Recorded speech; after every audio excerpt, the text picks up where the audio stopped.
Here again, familiar face, Denzel, Washington. Like, I will never get over that name. Anyways, outstanding game number 10. Speak to us about today's game. Well, it was a great game. We never thought the game would play because of the rain, you know. But we come out here, we did what the coach tells us to do. We play for our player Matthew Eberts, get the 3 points, and we go on. Alright, speak to us about your game individual. We saw you basically dominate the midfield. You know, speak to us about how you felt about your game today. Well, that's just me. Like, I'm just a midfielder. Don't dominate. Alright, you guys managed to absolutely annihilate Camperdown. What does this say about Mona High School's football team? We have a strong team coming ahead.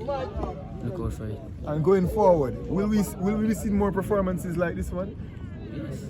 I want to ask Denzel Washington, how do you feel about the way that your team plays? You know, you guys are susceptible to fast players because you leave, then you take a lot of your defenders and you put them forward, and you guys will concede that way. How do you feel about that? Or you think you can outscore any team? You can outscore any team than you, Mitchell. Right. Well said. Thank you. Thank you.